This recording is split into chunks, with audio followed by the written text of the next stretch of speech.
Hello everyone, तो स्वागत है आप सबका आज के इस वीडियो में। और आज हम लोग बात करने वाले हैं एक बहुत ही बेहतरीन और बड़ा अपडेट जो कि गवर्नमेंट ऑफ इंडिया ने कल लागू किया है। और ये एक्चुअल में एजुकेशनल अपडेट है। और देखो, अपडेट होना बहुत ज़रूरी होता है लाइफ में। आप एक एग्जांपल से समझिए, आप एक कोई सी भी एप्लीकेशन अपने मोबाइल में चलाते हैं तो उसका भी अपडेट हर 8-15 दिन में आ जाता है। और हमारा इंडिया इतना बड़ा देश है, करोड़ों बच्चे पढ़ाई कर रहे हैं और एजुकेशन एक बेसिक नीड है। अगर उसे अपडेट ना किया जाए तो कितना हैंग होगा, कितने क्रैशेस होंगे। तो जो ये अपडेट हुआ है इसके बारे में आज एक समरी टाइप में डिस्कस करने वाला हूं, क्योंकि बहुत लंबी चौड़ी पॉलिसी उन्होंने दे रखी है और मेरा क्या स्टैंड बनता है मैं ये भी आपको बताऊंगा। और इन डिटेल ये सब के सब देखिए यार, ये वीडियो जो है पेरेंट्स भी देखें, स्टूडेंट्स भी देखें, क्योंकि आप लोगों से रिलेटेड ही ये चीज़ें हैं। और मैं दिल की बात बताऊं तो मैं बहुत खुश हूं इस अपडेट से। और बस ये दुआ है कि ये लागू हो जाए, इसका इम्प्लीमेंटेशन सही तरीके से हो जाए, क्योंकि हमारे पास कई सारी कमियां हैं जो अभी मैं इस पूरी वीडियो में डिस्कस करूंगा। तो हो सकता है कुछ कमी बेशी रह जाए, क्योंकि कोई भी अपडेट परफेक्ट तो नहीं होता बाद में, और उसको हमें अपडेट पे अपडेट लाकर उसको परफेक्ट बनाने की कोशिश की जाती है। बट स्टिल हमने एक पहल की है जो कि वेलकम होना चाहिए उस चीज़ का। तो मैं डिस्कस करने वाला हूँ आपसे पॉइंट वाइज जो जो इंपॉर्टेंट चीज़ें मुझे लगी डिस्कस करने लायक थी। स्कूल एजुकेशन को मैं लूंगा क्योंकि हम स्कूल की बात करते हैं जनरली। कॉलेज में भी कुछ काफ़ी अच्छे अच्छे रिफॉर्म्स हुए हैं, बट अभी हम स्कूल के रिफॉर्म्स की बात करेंगे। तो यहाँ पर पहले चलता था 10+2 का काम, मतलब 10 तक आपको सारे सब्जेक्ट एक जैसे पढ़ने रहते थे सबको। उसके बाद 11-12 में जैसे आते थे +2 जिसको हम कहते थे, वहाँ आप सब्जेक्ट सिलेक्शन करते थे। आर्ट्स वाला आर्ट्स में चला जाता था, कॉमर्स वाला कॉमर्स में चला जाता था, साइंस वाला साइंस ले लिया करता था, और उसके हिसाब से वो फिर आगे अपनी पढ़ाई को करते थे। लेकिन यहाँ पर इसको हटा के गवर्नमेंट ये पॉलिसी लाई है 5+3+3+4। ये जो आखिरी के +4 है ये है 9 से लेकर 12 तक की कहानी। अब आप समझ लो फर्क जो सबसे बड़ा है यहाँ पर ये आने वाला है कि आप 9th से ही अपनी स्ट्रीम को सिलेक्ट कर पाओगे। Up to 8th class almost सब कुछ सिमिलर चलेगा, जिसमें काफी सारे रिफॉर्म्स हैं। पहले 8th क्लास जिस तरह होती थी उस तरह नहीं होंगी। यहाँ पर कई सारे रिफॉर्म है 8th क्लास, जैसे 5वीं से लेकर जो 8वीं तक की कहानी है ये कुछ अलग चलने वाली है। अभी जो चल रही है उससे, उसमें क्या अलग होगा अभी मैं इसमें आपको बताऊंगा। और जो यहाँ 9th क्लास से लेकर 12th क्लास है, यहाँ पर अब स्ट्रीम जो है वो कुछ अलग होने वाली है। यहाँ पर देखो तीसरा पॉइंट मैंने लिखा है फ्लेक्सिबिलिटी टू चूज सब्जेक्ट। अब आप सब्जेक्ट जो आपकी पसंद का है वो सिलेक्ट कर पाओगे। किस तरह? फॉर एग्जांपल आज की कहानी क्या है, आज का सिनेरियो ये है कि मुझे बायो लेना है, तो मैं बायो लेना चाहता हूं तो मुझे फिजिक्स भी पढ़ना पड़ेगा, केमिस्ट्री भी पढ़नी पड़ेगी, बायोलॉजी भी पढ़नी पड़ेगी। अब मैं आगे क्या चाह रहा हूं, मैं चाहता हूं कि बायोटेक्नोलॉजी में अच्छी सी पीएचडी कर लूं, तो यहां पर और उसके साथ साथ मैं चाह रहा हूं कि मैं हिस्ट्री भी पढ़ना चाहता हूं, मतलब इंटरेस्ट है मेरा। तो यहां मेरे पास ऑप्शन रहेगा कि मैं बायो केमिस्ट्री को सिलेक्ट कर लूं और पॉलिटिकल साइंस या हिस्ट्री जो मैं पढ़ना चाहता हूं उसको भी ले लूं। मतलब आप समझ रहे हो, पहले क्या हो रहा था कि आर्ट्स वाला साइंस नहीं ले पाता था, साइंस वाला आर्ट्स नहीं ले पाता था। यहां पर फ्लेक्सिबिलिटी का वर्ड यूज करा है। ये सारे जो टर्मिनोलॉजी है मैंने पॉलिसीज जो उन्होंने दी है गवर्नमेंट ने उन्हीं को यूज करा है, या मेरे कोई वर्ड्स नहीं है। फ्लेक्सिबिलिटी का मतलब क्या हो रहा है, यहां पर अब आप फ्लेक्सिबल रहोगे। और सब्जेक्ट सिलेक्शन आपका ये नहीं कि आखिरी के 2 साल स्कूल के रहेंगे, 9th क्लास से, ये +4 आखिरी में जो दिया 9th क्लास से ही आप सब्जेक्ट सिलेक्ट कर लोगे कि आपको किस स्ट्रीम में जाना है। आप समझ रहे हो बात को, बहुत ही अच्छी चीज है ये। फॉर एग्जांपल अब मुझे सिर्फ केमिस्ट्री पढ़ना है, केमिस्ट्री के साथ मैं चाह रहा हूं मैं हिस्ट्री और ज्योग्राफी पढ़ूं, तो मैं कर सकता हूं उस चीज को सिलेक्ट। ये एक अच्छी चीज होगी आपके दिमाग को ज्यादा कोर कंसेप्ट पे लाने के लिए कि हाँ भाई हमें इस डायरेक्शन में जाना है। वहां पर रास्ते संग्रह हो जाते थे।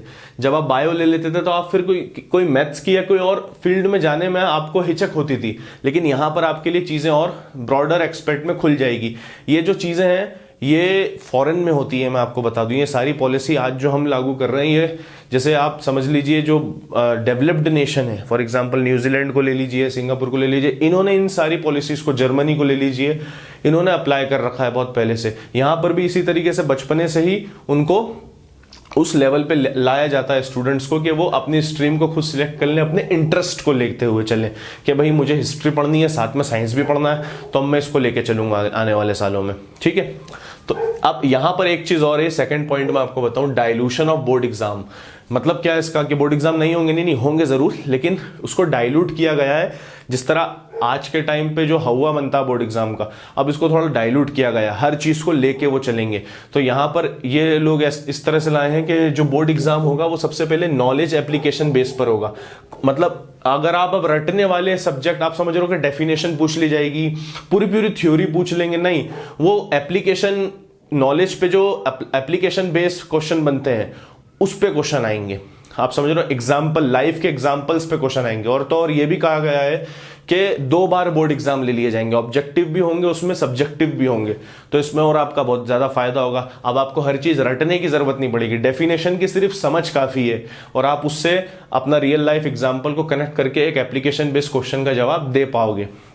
तो ये काफी अच्छी चीज हुई है। दूसरी चीज होता है बैगलेस डे इन स्कूल्स। इसमें मैंने यहाँ इंटर्नशिप लिखा है। तो यहां पर क्या बोला गया है कि जो बच्चा होगा वो ये 10 दिन का दिया गया है। ये समझ लो क्या पॉइंट है, ये 10 डेज। यहां पर जैसे जब कॉलेज होता है, कॉलेज के अंदर जब डिग्री हमारी हो जाती है या लास्ट ईयर के अंदर हम इंटर्नशिप में जाते हैं 1 महीना, 3 महीना, 6 महीने के लिए, तो यहाँ स्कूल के अंदर हर साल बच्चा 10 दिन के लिए इंटर्नशिप पे जा सकता है। इंटर्नशिप करने के लिए अब किसी कंपनी पे जाने की जरूरत नहीं, किसी भी प्रोफेशन पे वो जा सकता है। जैसे एक प्रेस वाले की दुकान पे जाके वो 10 दिन तक वहां पर समझ सकता है कि किस तरह एक आम आदमी अपनी जिंदगी को इस तरह से बिताता है। यहां पर एक कितनी प्यारी चीज का अपडेशन है, कितनी अच्छी चीज को रिफॉर्म किया गया है कि कोई काम छोटा बड़ा नहीं होगा। वो एक कारपेंटर के पास भी जाके इंटर्नशिप कर सकता है, वो 10 दिन पढ़ाई नहीं करेगा, वो इंटर्नशिप करेगा वहां जाके। वो कहीं और जा सकता है, मतलब किसी टाल की दुकान पे जा सकता है, सब्जी की दुकान पे जा सकता है, या फिर किसी परचून की दुकान पे जाके इंटर्नशिप कर सकता है, ताकि उसको चीजें पता चलें। क्योंकि ये भी तो इकोनॉमी में कुछ ना कुछ कंट्रीब्यूट कर रहे हैं ना ये लोग भी, और मैं तो समझता हूँ बहुत ज्यादा ही कर रहे हैं, कुछ ना कुछ। क्या तो ये बैगलेस डेज इंटर्नशिप उन्होंने प्रोवाइड की है। यहां पर एक पॉइंट है 3 लैंग्वेज पॉलिसी। इसमें ऐसा है कि 8वीं तक हम अपनी मदर टंग को भी इंक्लूड करेंगे। फॉर एग्जांपल रीजनल लैंग्वेज को भी हम यहां पर लेंगे। जैसे अब यहाँ एमपी की बात करें तो मालवी होती है, तो शायद उसको भी इंक्लूड करेंगे। इस तरह से ये पॉलिसी आई है। यहां पर एक पॉइंट मैंने स्टार लगाया, कोडिंग। ये बहुत सही चीज है एक्चुअल में। गवर्नमेंट ये चाहती है और ये होना भी चाहिए कि बच्चा 3 साल से लेकर 18 साल जो स्कूल में निकालता है, 17-18 साल तक की उम्र तक, उसका एक साइंटिफिक टेम्पर डेवलप हो जाए। अब साइंटिफिक टेम्पर डेवलप होने का मतलब यह है कि मैथमेटिकल अप्रोच वहां पर उसकी बनते जाए। और वो यूं नहीं बनती है कि आप बुक्स पढ़ने लग जाओ। आज के टाइम पे कंप्यूटर का जमाना है। आप खुद देखो ये वीडियो आप कैसे देख रहे होगे, या तो आप लैपटॉप, कंप्यूटर, डेस्कटॉप या फिर एक मोबाइल में देख रहे होगे। तो इस चीजों को समझना, यही तो मैं रियल एग्जाम्पल में जो हम जी रहे हैं उसी चीज को हम समझेंगे। और उसको समझने के लिए एक बहुत अच्छा सोर्स होता है कोडिंग, प्रोग्रामिंग सीखना। तो गवर्नमेंट कह रही है क्लास 6th से ही हम प्रोग्रामिंग पे जोर देना स्टार्ट कर देंगे। मतलब बच्चों को प्रोग्रामिंग सिखाएंगे, जिसकी वजह से क्या होगा, जो बच्चा कोडिंग सीखता, प्रोग्रामिंग सीखता, उसकी मैथमेटिकल अप्रोच भी इंक्रीज होने लग जाती है, साइंटिफिक टेम्पर भी बढ़ने लग जाता है। तो यहां उसको गणित से प्यार होने लग जाएगा जब वो कोडिंग सीखेगा। एक इंटरेस्टिंग वे है समझने का। देन वोकेशनल सब्जेक्ट्स ऐड होंगे क्लास 6th से ही। तो यहां पर अब ऐसा नहीं है कि सिर्फ फिजिक्स, केमिस्ट्री, मैथ्स, बायो यही सब पढ़ना है। इसके साथ वोकेशनल सब्जेक्ट भी क्लास 6 से ऐड होने लग जाएंगे।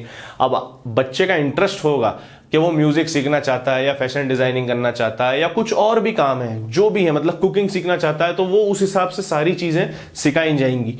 ठीक है। उसके बाद बात करी गई थी reduction of syllabus to core concept. पूरा क्यूरिकुलम बदला जाएगा। अब देखो मैं इस पे भी आऊंगा कि ये कब तक हो जाएगा, तो पूरी वीडियो देखना।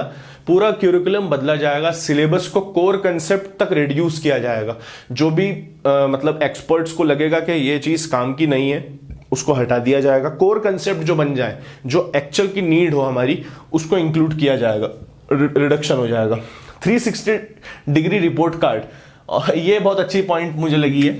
एक्चुअल में जो रिपोर्ट कार्ड अभी बनते हैं हमारे, उसमें क्या रहता है कि बस जो टीचर एग्जाम लेता है उसके जो नंबर रहते हैं वो चढ़ा देते हैं और कुछ फीडबैक लिख देते हैं 1-2 लाइन में। हाँ भाई बच्चा बात नहीं कर रहा है, या फिर बच्चा शरारती है, या फिर कपड़े सही पहन के नहीं आता है, स्कूल ड्रेस में नहीं आता है, डिसिप्लिन नहीं है, इस तरह से लिख देते हैं। यहां पर 360 डिग्री अप्रोच के साथ का मतलब यह है कि बच्चा रिपोर्ट कार्ड में अपना एनालिसिस भी डालेगा, उसके जो सहपाठी हैं, उसके जो स्टूडेंट्स हैं, उसके साथ के जो साथी हैं बच्चे पढ़ने वाले, वो उसके फ्रेंड्स भी रिपोर्ट कार्ड में एंट्री डालेंगे कि हाँ भाई इनका डिसिप्लिन हमारे साथ कैसा है या हमारे साथ व्यवहार कैसा करते हैं, वो कुछ भी। और टीचर अपने भी रिपोर्ट कार्ड में पूरे की पूरी इंफॉर्मेशन इनपुट करेंगे, तो तब जाके एक रिपोर्ट कार्ड मिलेगा। साथ में गवर्नमेंट ने ये चीज बहुत अच्छे इंक्लूड करी है कि 2 करोड़ स्टूडेंट्स जो अभी स्कूल छोड़ चुके हैं, मतलब हमारा गवर्नमेंट का जो डाटा है वो ये कहता है कि लगभग 2 करोड़ या उससे ज्यादा स्टूडेंट्स ने बीच में स्कूल छोड़ दिए। तो उनका कहना है कि आने वाले 4 से 5 सालों में हम उस सारे स्टूडेंट्स को वापस स्कूल लाएंगे। तो ये एक बहुत अच्छा प्रावधान है और इस पर अमल होना भी चाहिए। यहां पर एक बहुत इंपॉर्टेंट पॉइंट है, teachers to be prepared by 2023। क्योंकि देखो ये जो चीजें हैं ये एकदम इस साल से लागू नहीं हो पाएगी, मतलब समझो सारी चीजें लागू नहीं हो सकती ना। अब जैसे जो बच्चा अब 12th में जाएगा तो मेरे हिसाब से अब उसको क्या है, अगर उसने मैथ्स लिया तो मैथ्स के साथ ही बोर्ड एग्जाम देगा, इसको टाइम लगेगा। प्रावधान आ चुका है लेकिन रिफॉर्म्स होने में, क्योंकि यहां पर उन्होंने साफ कहा है कि टीचर्स को 2023 तक इन सब चीजों के लिए प्रिपेयर कर लिया जाएगा। अब जब टीचर ही प्रिपेयर होंगे तो उस हिसाब से फिर वो 2024-25 तक और जल्दी जल्दी लागू होगा। पर इसका यह मतलब नहीं कि इसमें से कुछ भी चीजें लागू नहीं होंगी, ये तो बिल्कुल मत सोचना। हर चीज लागू होंगी, धीरे धीरे लागू होंगी, टाइम लगेगा, बट यस होना चाहिए और अच्छे से होना चाहिए।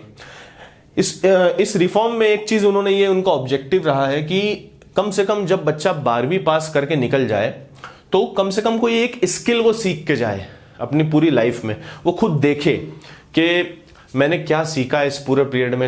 मतलब कुछ भी, जैसे फैशन डिजाइनिंग में कुछ चीज सीख ली है, एकेडमिक को छोड़ के नॉन एकेडमिक में भी कुछ ना कुछ एक स्किल सीख के जाए वो।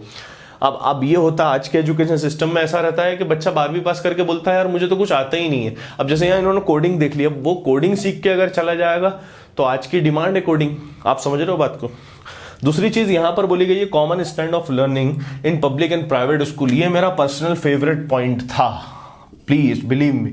मतलब ये हो जाए तो मजा आ जाए। ये क्या है इसका मतलब आपको पता है?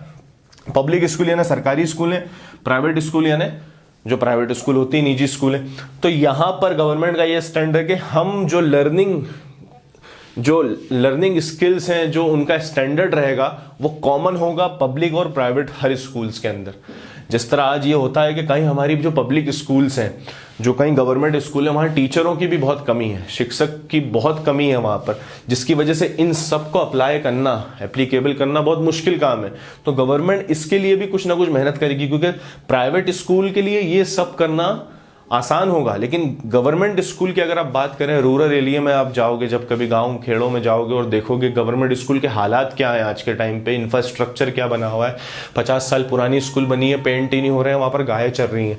ये एक्चुअल में केसेस हैं, इंडिया की बात कर रहा हूँ। जी हाँ, आपको शायद यकीन ना हो, पर आप नेट पे भी सर्च करोगे तो आपको ऐसी कई सारी वीडियो मिल जाएंगी, बुरे हाल है स्कूलों के। उस पर इनका स्टैंड है कि हम उसको कॉमन स्टैंडर्ड में लाएंगे, लर्निंग स्टैंडर्ड को कॉमन करेंगे पब्लिक और प्राइवेट दोनों स्कूलों के लिए। यहां पर और भी कई सारी चीजें वो लाए हैं, सब तो मैंने डिस्कस नहीं करी है, पर हाँ जो एक मेन समरी थी मैंने कोशिश करी इन सारे 10-12 पॉइंट्स में मैं डिस्कस कर सकूं। अब मेरा क्या स्टैंड है, बिल्कुल पॉजिटिव है, कोई प्रॉब्लम नहीं है भैया। ये बहुत अच्छी चीज है, इसका इम्प्लीमेंटेशन सही होना चाहिए। और साथ साथ बस एक ये चीज है कि पब्लिक और प्राइवेट स्कूल्स के स्टैंडर्ड ऑफ लर्निंग को सेम सिमिलैरिटी पे लाया जाए, एक सेम प्लेटफॉर्म पे लाया जाए। उसके बाद जो टीचर्स हैं उनको जल्द से जल्द इसके लिए प्रिपरेशन मोड पे भी ले आया जाए, उनको स्किलफुल टीचर्स बनाया जाए, ताकि वो इन सारे भविष्य, जो इंडिया का भविष्य, उन बच्चों को वो सही तरीके से आगे ले जाए और इन सारी चीज़ों को सही तरीके से इम्प्लीमेंट कर दिया जाए, ताकि हम आगे बढ़ सकें। और क्या है, तो वेल डन। और बस आज के लिए इतना ही, बाकी कल देखते हैं। Thank you.